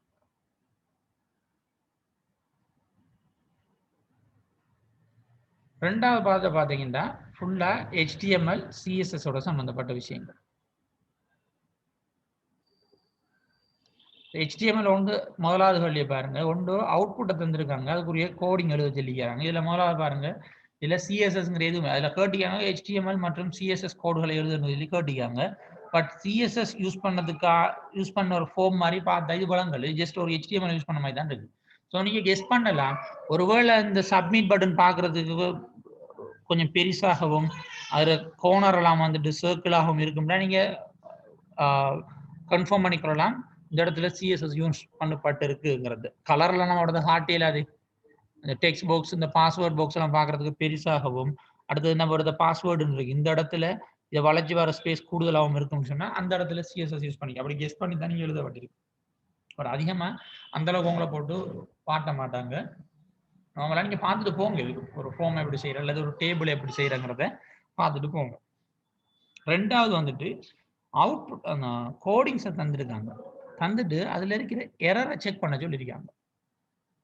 சரியா? அப்ப நீங்க என்ன செய்யலாம், இதை பாருங்க, கேள்வி கீழே உள்ள HTML கோடில் உள்ள பிழைகளை திருத்தி மீண்டும் எழுதணும். இது எல்லாத்தையும் ஃபுல்லா நீங்க எழுதணும். டோட்டல் கோடிங் எழுதணும். அதுல இருக்கிற எரரை கரெக்ட் பண்ணிட்டு போகணும். ஸோ முதலாவது செக் பண்ணுங்க, HTML ஸ்டார்ட் பண்ணிருக்கீங்க, அது கம்ப்ளீட் பண்ணப்பட்டிருக்கான்னு பாருங்க.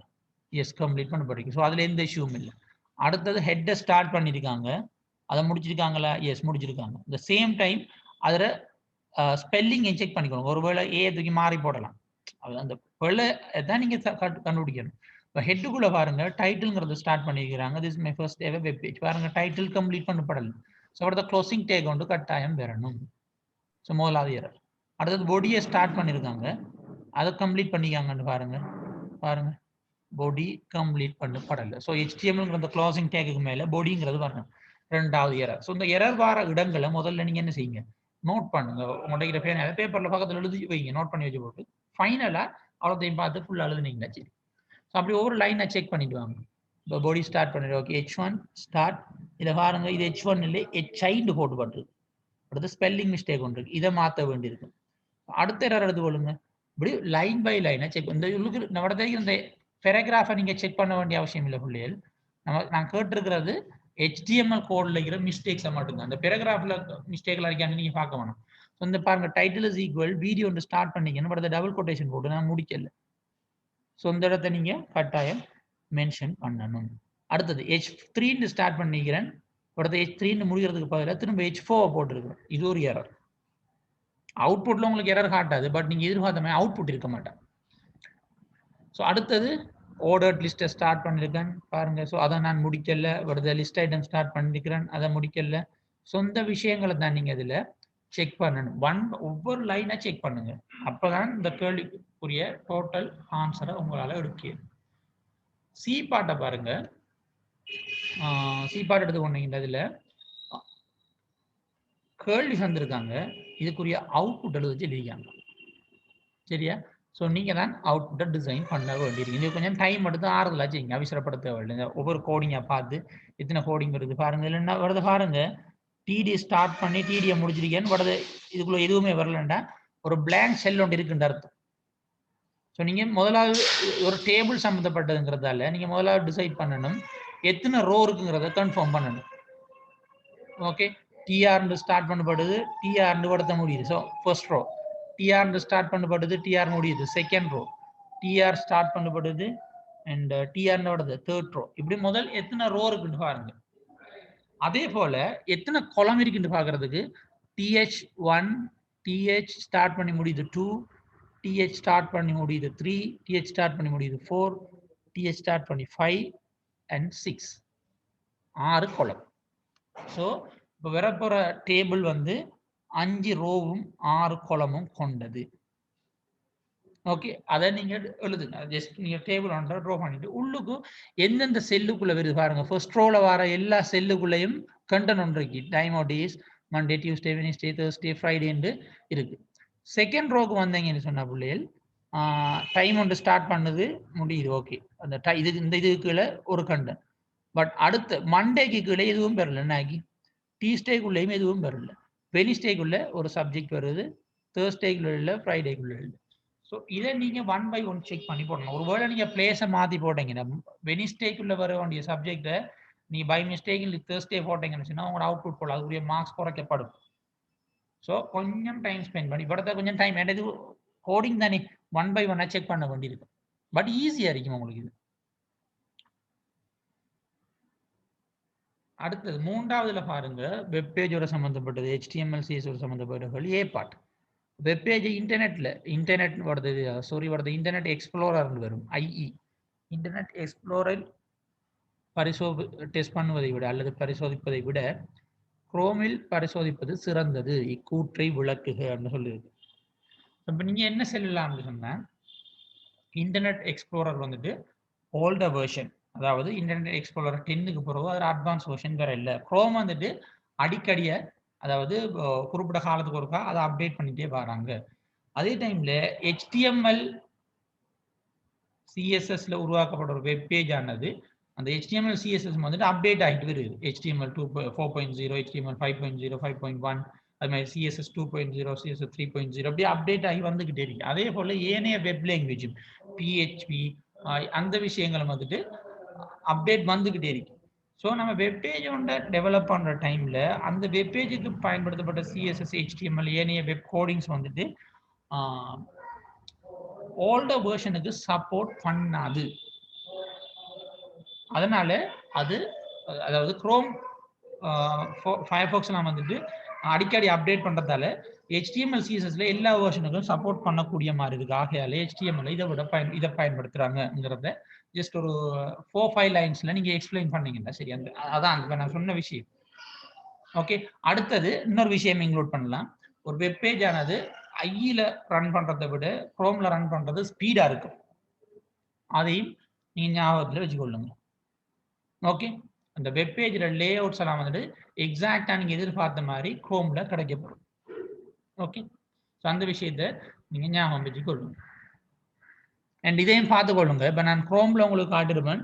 ஒரு வெப் பேஜை நீங்க ரன் பண்ணக்குள்ளே செக் பண்ணி பார்க்கலாம். அந்த வெப் பேஜ் வந்துட்டு iPhone 6ல ரன் பண்ண எப்படி காட்டுப்படும், சாம்சங் நோட் புக்ல ரன் பண்ண எப்படி வெறும் அவுட்புட் எப்படி காட்டுப்படுங்கிறதுல பார்க்கறதுக்கு குரோம்ல ஆப்ஷன் ஒன்று இருக்கு. டெவலப்பர் ஆப்ஷன் அல்லது டெஸ்டர் ஆப்ஷன், டெஸ்டிங் அப்படி ஒரு ஆப்ஷன் ஒன்று இருக்கு. அதே ஆப்ஷன் இன்டர்நெட் எக்ஸ்ப்ளோரர்ல இருக்கா இல்லையாங்கிறத தேடி பார்த்துக்கொள்ளுங்க. நான் செக் பண்ணியில் இந்த காலத்துல நீங்க செக் பண்ணி பார்த்துக்கொள்ளுங்க. ஓகே, அடுத்தது சிபாட் வந்துட்டு எஸ், சிபாட்டும் வெப் பேஜோட சம்பந்தப்பட்டது. நோட்பேட்டுக்கு பதிலாக அடம் நோட்பேட்டை தான் சொல்லுதான், நோட்பேட் பிளஸ் பிளஸ் இல்லை. அடப் ட்ரீம் வீவரை பயன்படுத்துவதால் உள்ள 3 நன்மைகளை குறிப்பிடுவதோடு அடம் ட்ரீம் வீவருக்கு பதிலாக நோட்பேட்டை பயன்படுத்துவதால் உள்ள 2 நன்மைகளை. ஓகே, ட்ரீம் வீவர் நன்மை என்ன? நோட்பேட்டை விட ஒன்று ஃபாஸ்டா டெவலப் பண்ணலாம். ட்ராக் அண்ட் ட்ராப் இருக்கிறது. நீங்க ஒரு டெக்ஸ்ட் பாக்ஸை கிரியேட் பண்ண நினைச்சீங்கன்னா நீங்க டெக்ஸ்ட் பாக்ஸுக்குரிய ஃபுல் கோடிங் எழுத தேவையில்லை. அதில் டெக்ஸ்ட் பாக்ஸ் ஆப்ஷன் இருக்கு, அதை ட்ராக் பண்ணி ட்ராப் பண்ணலாம். ஓகே, அதே போல கோடிங் லைன் பை லைனை செக் பண்ணலாம். கோடிங்கை டிஃபரன்ஷியேட் பண்ணி காட்டும். சிஎஸ்எஸ் கோடிங்கை வேறையாகவும் அதில் நீங்கள் டைப் பண்ணுற டெக்ஸ்ட்டை வேறையாகவும் சிஎஸ்எஸ் கோடிங்கை டிஃப்ரெண்ட் கலர்லையும் வந்துட்டு அதை மென்ஷன் பண்ணி காட்டும். நோட் பேட்ல அந்த தன்மை இல்லை. ஓகே, நோட் பேட்ல வச்சு நீங்க டெஸ்ட் பண்ணி பார்க்கல அது அவுட்புட் எப்படி இருக்குன்னு சொல்லி. நீங்க வெப் பேஜுக்கு போய் தான் பார்க்கணும், ஒரு குரோமே ஓப்பன் பண்ணி தான் பார்க்கணும். பட் ட்ரீம் வீவர்ல டைரக்டா ட்ரீம் வீவர்ல வச்சு டெஸ்ட் பண்ணி பார்க்கறதுக்கு ஆப்ஷன் இருக்கு. ஓகே, அடுத்தது ஃபைலை சர்வ் பண்ணும்போது அடப் ட்ரீம் வீவர்ல அதுக்குரிய ஆப்ஷன் இருக்கு. PHP சர்வ் பண்ணணுமா, CSS சர்வ் பண்ணணுமா, அண்ட் நீங்க இந்த வேர்டை சர்வ் பண்ணக்குள்ள பார்க்கலாம் தானே. MS Word 2013ல சர்வ் பண்ணணுமா, அல்லது 97 2003ல சர்வ் பண்ணணுமா, அல்லது MS டெம்ப்ளேட் டச் சர்வ் பண்ணணுமா, PDF சர்வ் பண்ணணுமா, டிஃப்ரெண்ட் ஃபைல் ஃபார்மட் இருக்கு. அந்த ஃபைல் ஃபார்மட் வந்து ட்ரீம் வீவர்ல இருக்கு, பட் நோட் பேட்ல இல்ல. சர்வ் பண்ணும்போது உங்களுக்கு அந்த ஆப்ஷன் தராது. ஓகே, அப்படி ட்ரீம் வீவர்ல சில நன்மைகள் இருக்கு. த சேம் டைம் ட்ரீம் வீவரை விட நோட் பேட்ல சில நன்மைகள் இருக்கு. என்னன்னு பார்த்தோம்னா, ஒன்று நோட் பேடை வந்து ஃப்ரீயா டவுன்லோட் பண்ணலாம். But ada dream viewer latest version நீங்க எடுக்கணுமா இருந்தா பே பண்ணி தான் எடுக்கணும். அது அடாப்டர் ப்ராடக்ட் எல்லாமே பே பண்ணி தான் எடுக்கிறோம். நம்ம யூஸ் பண்றோம் என்ன செய்யறோம், க்ரக் வெர்ஷனை யூஸ் பண்ணி இருக்கிறோம். கொலையான ஒரு வெர்ஷன் இந்த இல்லீகலா யூஸ் பண்ணிட்டு இருக்கிறோம். ஓகே, க்ரக்ன்ற வெர்ஷன் அப்படி இல்லை, உண்மையாக பே பண்ணி தான் பண்ணணும். ஸோ நீங்க ஆன்சர் என்ன கொள்ளலாம், நோட் பேடை வந்து ஃப்ரீயா எடுக்கலாம், பட் அடப் ட்ரீம் வீவரை ஃப்ரீயா எடுக்கலாம். அடுத்தது நோட் பேட் வந்து ஸ்பீடா இருக்கும், எல்லா கம்ப்யூட்டர் வெர்ஷனுக்கும் சப்போர்ட் பண்ணக்கூடிய மாதிரி இருக்கும். அடப் ப்ரீமியர் வந்து ஒரு பெரிய சாஃப்ட்வேர் உண்டு. ஸோ அடப் ப்ரீமியர் வந்து ஸ்லோவா இருக்கும், மெஷினை லோட் பண்ணக்கூடிய மாதிரி இருக்கும், ஸ்லோவா இருக்கும், ஸ்லோவா தான் ஒர்க் பண்ணும். ஸோ அது நோட் பேட்ல நன்மைகளா நம்ம சொல்லலாம். ஓகே, அடுத்த இதோட சம்பந்தப்பட்டது CSS ஓட சம்பந்தப்பட்ட விஷயம். ஸோ HTML ஓடது டி பார்ட், மூணாவது. வெப் பேஜில் கோடிங் ஒன்று செஞ்சிருக்காங்க, இமேஜ் ஒன்று எடிட் பண்ணக்கூடிய கோடிங். இணைக்கப்படும் புகைப்படம் ஒன்று வெப் பேஜில் தோன்றாமல் இருப்பதற்கான காரணங்கள் 5ஐ குறிப்பிடுக. நீங்க கோடிங்க கொடுத்துட்டீங்க, உங்களோட இமேஜோட பார்த்தையும் கொடுத்துட்டீங்க, பட் சரியா ஒர்க் பண்ணும். என்ன ரீசனா இருக்கலாம் பார்த்தா, ஒன்று நீங்க உங்களோட ஃபைல் நேமை பிழையா கொடுத்துருப்பீங்க. முதலாவது ரீசன், நான் fish.jpg பதிலாக அதில் எஸ் விடுபட்டிருக்கலாம், அல்லது ஈக்கு பதிலாக நீங்க டபிள்யூக்கு பதிலாக ஒரு போட்டிக்கலாம். ஸோ ஃபைல் நேம் பிழையா இருந்திருக்கும், முதலாவது ரீசன். ரெண்டாவது ஃபைல் ஃபார்மேட்டை நீங்க பிழையா கொடுத்துருக்கலாம். உதாரணத்துக்கு அந்த ஃபைல் ஃபார்மேட் PNG இருக்கும், அல்ல நீங்க என்ன செய்வீங்க, PNG பதிலாக JPG போட்டு வச்சிருப்பீங்க. ஸோ அந்த டைம்லையும் உங்களோட இமேஜ் ஆட் பண்ணா அந்த அவுட்புட் வந்து ஒரு ப்ரௌசர்ல வராது. மூன்றாவது பாத் வந்து பிழையா கொடுத்துருக்கலாம்.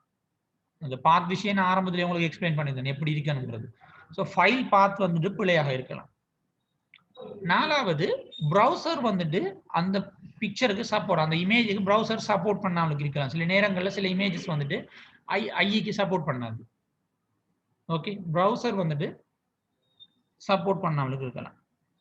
அஞ்சாவது நீங்க கோடிங் எல்லாம் எடிட் பண்ணிட்டு ஃபைலை சர்வ் பண்ணாலும் விட்டுருப்பீங்க, கோடிங் எடிட் பண்ணியிருப்பீங்க, ஃபைலை சர்வ் பண்ணாலும் திரும்ப போய் ரன் பண்ணீங்கன்னா காட்டாது. நீங்க என்ன செய்யணும், HTML கோடிங்ல எடிட் என்ன செய்வீங்கன்னா சர்வ் பண்ணணும். இந்த 5 ரீசனையும் நீங்க மென்ஷன் பண்ணலாம். ஓகே, இப்ப பிள்ளைகள் HTML CSSல ஏதும் சந்தேகங்கள் இருந்தா கேளுங்க. முதலாவது உங்களோட சைட்ல காமனான கேள்விகள் ஏதும் கேள்விகள் இருந்தா கேளுங்க பிள்ளைகள். நீங்க சப்ஜெக்ட் ரிலேட்டடாகவும் கேட்கலாம்.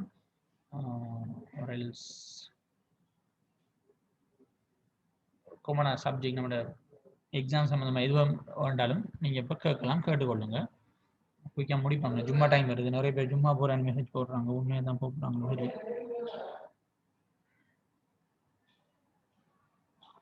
அந்த ஆர்வம் அந்த தனியை சந்திக்கணும். அந்த ஐசி வேற நம்பரை விடுவோம். எக்ஸாம் முடிய திரும்ப வீட்டுக்கு அனுப்புவாங்க தான். வீட்டை எக்ஸாம் முடிஞ்சா கேம்பஸ்ல வச்சுட்டு இருப்பாங்களா? ஹை ரிஸ்க் எடுத்து தானே உங்களை உள்ளுக்கு எடுத்தாங்க. இப்ப உங்களுக்கு தெரியும், பேராதனியில ஆர்ட்ஸ் ஃபேக்கல்டி ஃபேக்கல்டி கன்ஃபார்மா தெரியா எக்ஸாம் செய்ய வந்த 5 பிள்ளைகளுக்கு கொரோனா. இப்போ ஃபுல்லாக எழுத முடியாச்சு. பலன் இல்லாத கேஸ் நடந்து. ஸோ ஜெயிம் யோஸ் பயப்படுவாங்க தானே. பிள்ளைகள் இருக்கிற கொஞ்சம் லைன்ல வெயிட் பண்ண முடியும். மகன் அந்த லைட் உளுந்துருப்பாங்க. என்னட்டு தான் உடஞ்சு போயிருக்கு.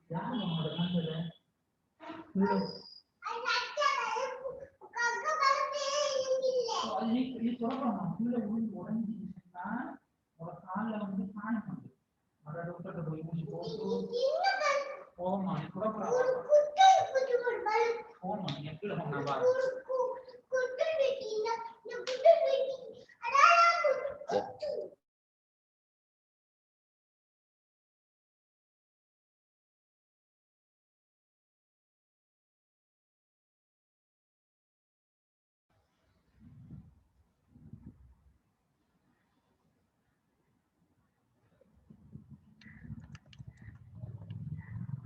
ஓகே புள்ளி. நான் ஒன்று கேட்டியா கால் ஸ்பேனையும் ப்ரோ ஸ்பேனையும் எக்ஸ்பிளைன் பண்ண சொல்லிக்கிறாங்க.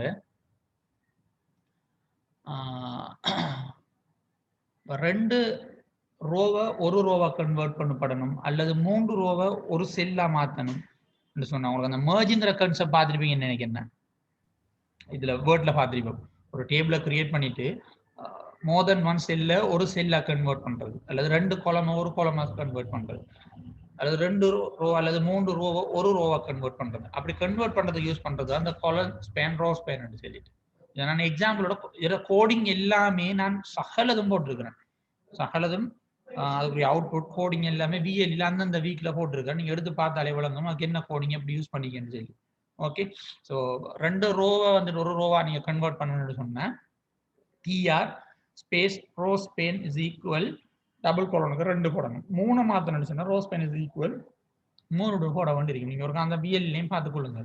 அதே நேரம் 2 கோலம் அல்லது 3 கோலமா மாத்தணும்னு சொன்னா colspan COLSPAN is equal 2 or 3 whatever உங்களுக்கு எத்தனையை கன்வெர்ட் பண்ணுவோம் அந்த நம்பரை யூஸ் பண்ண வேண்டியிருக்கும். ஓகே, அடுத்தது அடுத்த கேள்வி.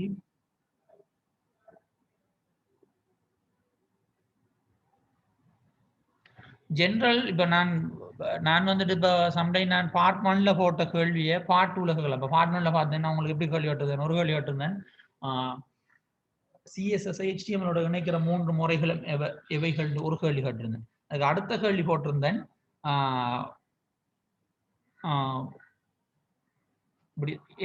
ஒவ்வொரு முறையையும் பயன்படுத்துவதற்கான உதாரணம் மூலம் விளக்கு கண்டு போட்டிருந்தேன். இப்ப நான் என்ன செய்யலாம்டா, அதை நான் ஷார்ட் ஆன்சர்ல போடாமல் அந்த 2 கேள்வியும் ஒரு கேள்வியை மாத்தி பார்ட் 2ல போடலாம். எப்படி கேட்கலாம்? CSS HTML இணைக்கும் முறைமைகளை உதாரணங்களுடன் விளக்குக என்று போட்டிருந்தான்னு சொன்னா நீங்க என்ன செய்யணும்? 3 முறைகளை பயன்படுத்தலாம். Internal, external, inline. திரும்ப இன்டர்னல் போட்டா அதுக்கு ஒரு உதாரணம், எக்ஸ்டர்னல் போட்டா அதுக்கு உதாரணம், இன்லைன் போட்டா அதுக்கு உதாரணம். இவ்வளவு சேர்ந்து பார்ட் 2ல வரலாம், ஒரு கேள்வியே வரலாம். நான் கொஞ்சம் பெரிய சாலுகிற மாதிரி கேட்கலாம். உங்களுக்கு 15 எக்ஸாம் கேட்டா தெரியாது. இப்போதைக்கு தேர்ட் இயரை மட்டும்தான் இந்த 2ஆம் தேதி மார்ச் 2 உள்ளுக்கு எடுக்கிறாங்க. அடுத்து 2 வீக்ஸ் வச்சுட்டு அங்கே அடுத்த 2 வீக்ஸ் ஸ்டடி லீவ் கொடுத்து அங்கே எக்ஸாம் நடத்த போறோம்னு சொன்னாங்க. உங்களோட பேச்சை பற்றி எங்களுக்கு எந்த இன்ஃபர்மேஷனும் பெறல ஒஃபீஷியலா. மேபி அவங்க முடிஞ்சதுக்கு அப்புறம் உங்களை எடுக்கலாம். அப்படி இல்லைன்னு சொன்னா இஷ்யூஸ், கொரோனா இஷ்யூஸ் எதுவுமே இல்லையாமன்னு கன்ஃபார்ம் ஆனால் மட்டும் எல்லாரையும் எடுக்கலாம். ஈவன் ஃபர்ஸ்ட் இயர்ஸுக்கு இன்னும் எந்த எக்ஸாமும் நடக்கல, ஞாபகம் வச்சுக்கொள்ளுங்க. ஃபர்ஸ்ட் இயர்ல ஃபர்ஸ்ட் செமி நடக்கல, செகண்ட் செமின்னு நடக்கல. குயிக்கா அடுக்கத்தான் பண்ணும் உங்களுக்கு அவ்வளவு மாற்றல வைக்கலாம் முழு பேருக்கும் ஊட்டடிக்கிறது கடும் கஷ்டமா இருக்கு. அடுத்த கேள்வி கவரேஜ் ப்ராப்ளமா இருந்துச்சு அது நான் ஒன்றும் செய்யல. அந்த நான் இந்த ஜூம் செஷன் வீடியோ ரெக்கார்டிங் அந்த 10 மினிட்ஸ் வீடியோ சகலது நான் அப்லோட் பண்ணி லிங்க் பண்ணி தான் வச்சுக்கிறேன். அதுக்குரிய லிங்கையும் ஷேர் பண்ணியிருந்தேன். நிறைய பேர் பார்க்கலங்கிறது நீங்க இப்போ கொடுத்த கேள்வி வகைகளை வழங்குது.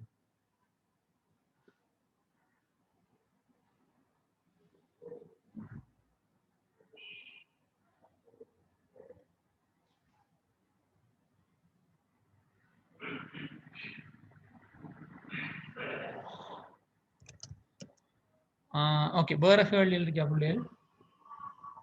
HTML CSSல வேற கேள்வி இருந்தா குயிக்கா கேளுங்க, நம்ம கொஞ்சம் முடிக்கணும்.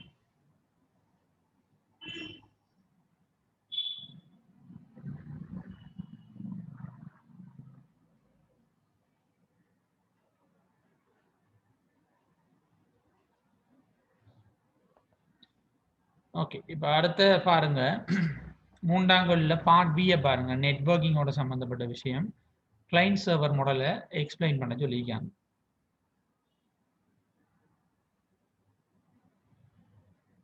கிளைண்ட் சர்வர் மாடல் இது நம்ம பார்த்த மண்டைக்கு ரெண்டா உடைக்கலாம்.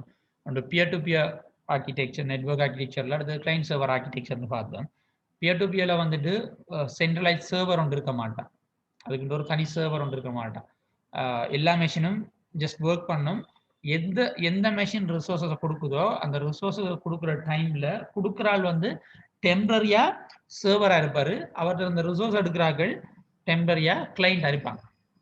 அதை நம்ம வழங்கப்படுத்தி பார்த்தோம். இந்த விஷயம் நான் கிளியரா வழங்கப்படுத்திருந்தேன். கிளைண்ட் சர்வர் அப்படி இல்லை, ஒரு டெடிகேட்டட் சர்வர் ஒன்று இருக்கு, ஃபிக்ஸ்டா ஒரு சர்வரை வச்சிருப்பாங்க. மேபி சர்வர் ஒரு மெஷின் இருக்கின்ற அவசியம் இல்லை, ஒன்றுக்கு மேற்பட்ட மெஷின் இருக்கலாம்.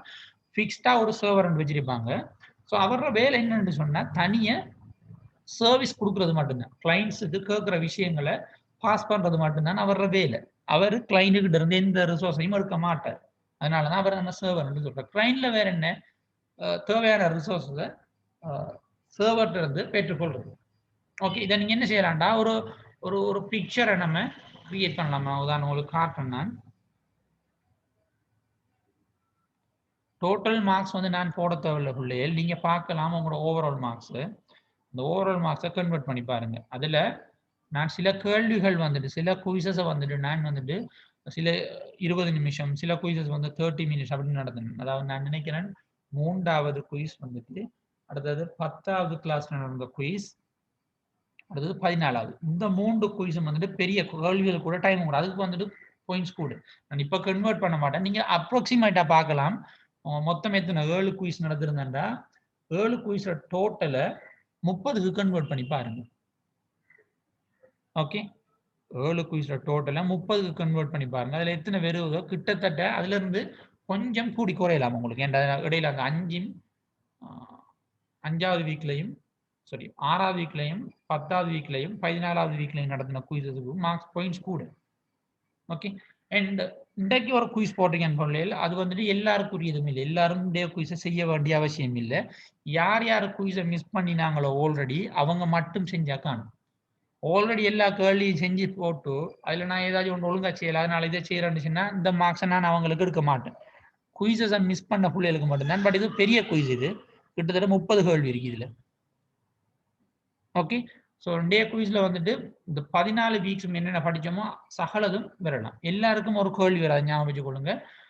கிட்டத்தட்ட 240 கேள்விகளை மிக்ஸ் பண்ணி தான் போட்டுக்கேன். 240 240 340 கேள்வியில இருந்து 30 கேள்வி ரெண்டமா எல்லாருக்கும் மாறி மாறி வரும். அடுத்தது ஒவ்வொரு கேள்விக்குரிய ஆன்சரும் வந்துட்டு ஒரே ஓர்டர்ல வராது. ஒரு கேள்விக்கு 5 ஆன்சர் கொடுத்தீங்கன்னா 5 ஆன்சரும் மாறி மாறி வரும். கேள்வி ஆன்சருக்கு நான் நம்பர் கொடுக்கல. ஸோ நீங்க பார்த்தடிக்கலாம், அது இதெல்லாம் போட்டு கன்ஃபியூஸ் பண்ணிக்கொள்ள வேணாம். சரியா, உங்களோட கேள்வி நீங்க ஒழுங்கா செஞ்சு கொள்ளுங்க. ஸோ 2 days டைம் போட்டிருக்கேன் குயிஸுக்கு வந்து. இன்றைக்கு ஈவினிங் 3க்கு ஸ்டார்ட் பண்ணணும், 3:30க்கு ஸ்டார்ட் பண்ணணும். அதே மாதிரி அது சண்டே 3:30க்கு முடியும். ஓகே, ஸோ தயவு செய்து செக் பண்ணி கொள்ளுங்க உங்களோட இதெல்லாம் சரியான முறைக்கு ஒர்க் பண்ணுதாண்டு. பிடிஎஃப் தெரியலுமா? நான் 7 டவுன்லோட் பண்ணி பார்க்கணும், இன்னும் கன்வெர்ட் டவுன்லோட் ஆப்ஷன் இருக்கான்னு பார்க்கணும், இருந்து அடுத்து அனுப்புறேன்.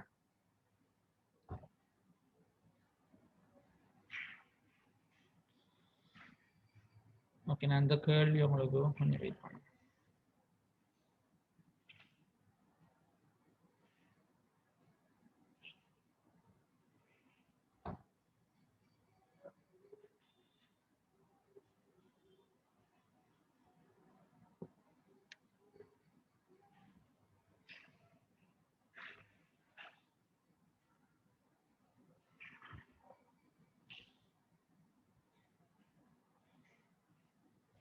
ஸோ கிளைண்ட் சர்வர் மாடல் இப்போ நான் கேட்ட கேள்விக்குரிய ஆன்சர் இதெல்லாம் இருக்கு. இதைத்தான் நீங்கள் சொல்லி காட்டணும். ஒரு உருவப்படத்தின் விளங்கி காட்ட சொன்னேன். ஸோ நீங்கள் என்ன செய்யலாம், இது ஒரு பிக்சரை கிரியேட் பண்ணலாம். நீங்கள் 5 வட்டம் போட்டு 5 தான். இது ஒரு வட்டம், இது ஒரு வட்டம், இது ஒரு வட்டம், இது ஒரு வட்டம், இது ஒரு வட்டம், நடுவில் ஒரு சென்டர்ல ஒரு வட்டம். பட் நீங்கள் என்ன ஷேப்ல போட்டாலும் அது எழுதுங்க. எது சர்வர் எது கிளைண்ட்டுங்கிறத மென்ஷன் பண்ணி காட்டுங்க. ஸோ ஜஸ்ட் லைக் ஒரு பிக்சர் இனா. ஓகே, அடுத்தது அதை வழங்கப்படுத்தணும், உங்களுக்கு எக்ஸ்பிளைன் பண்ண சொல்லிக்காங்க. இதுலேக்கு பாருங்க, கிளைண்ட் சர்வர்ல இருக்கிற விஷயங்கள் இந்த ஸ்லைட்ல வர விஷயம் அதுல இன்க்ளூட் பண்ணப்பட்டாலே அந்த பிக்சர் இன்க்ளூட் பண்ணப்பட்ட காரணம். பட் கொஞ்சம் சர்வர்டா யாரு கிளைண்டா யாருங்கறத அந்த கேள்வி ஆன்சர் இந்த 2 ஸ்லைடு, இந்த 6ஆம் கேள்வியும் 6வது 7வது ஸ்லைடு.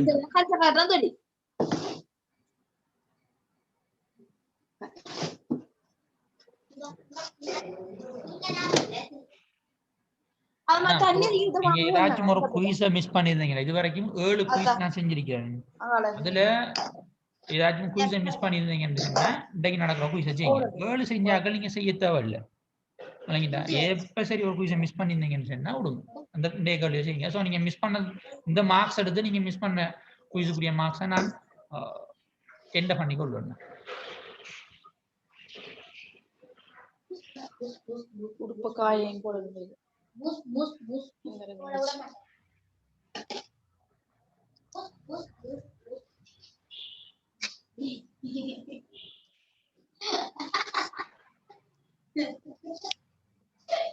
அது இன்னொன்று செல்றனாலே நோட் பண்ணிக்கொள்ளுங்க. சாட்ல காமனா போடுறேன். TCP/IP, அடுத்தது OSI ISO மாடல், 2 மாடலையும் பார்த்துட்டு வாங்க. நான் வெறும்னு சொல்லல, சம்டைம் வரலாம். நம்ம இம்பார்ட் இதில் நம்ம படிக்கலையே. ஸோ சம்டைம் ஷார்ட் ஆன்சர் கேள்வியில் போடலாம்.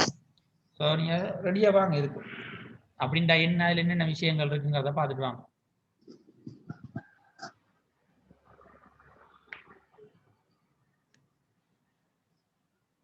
அடுத்தது இந்த விஷயத்தையும் ஞாபகப்படுத்திக் கொள்ளுங்க.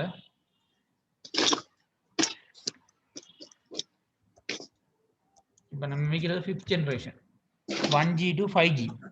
4G நம்ம எனக்கு தெரிஞ்ச வரைக்கும் 2G 2.5G 3G 3.5G 3.7G 4G 5G இந்த எல்லா நெட்வொர்க் ஜெனரேஷனையும் நான் யூஸ் பண்ணிக்கிறேன். மொபைல் ஃபோன் யூஸ் பண்ணதால நான் யூஸ் பண்ணிக்கிறேன். மேபி உங்களுக்கு 4G 3G 4G 5G இதெல்லாம் யூஸ் பண்ணிப்பீங்க. இந்த நான் போட்ட அந்த 3 விஷயங்களையும் செக் பண்ணிட்டு வாங்க.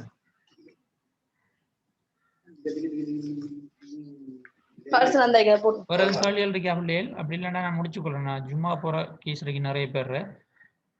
ஓமெண்டா போடுங்க, இல்லைண்டா படத்தை போடுங்க. நான் அந்த ஜூம் செஷனும் சரி, நான் ஒரு ஷார்ட் ஒரு 10 மினிட்ஸ்லேயும் கேள்விக்கு எப்படி ஆன்சர் பண்ணுறங்கிற வீடியோவும் செஞ்சு நான் வச்சுக்கிறேன்.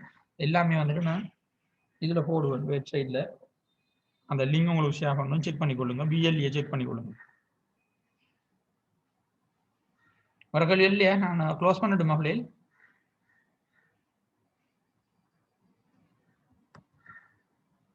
Okay, Khalil, thank you very much for joining with me, and have a nice weekend, everyone. Assalamu alaikum warahmatullahi wabarakatuh. Exam இப்ப நடக்கும்னு சரியா, but we ready at any time. சடனா உங்களுக்கு வரலாம், இன்னும் 2 weeksல எக்ஸாம் நடக்கும்னு சொல்லி வரலாம். ஸோ எனி டைம் ரெடியா இருங்க. ஓகே, ஜஸாக்கல்லாஹ்.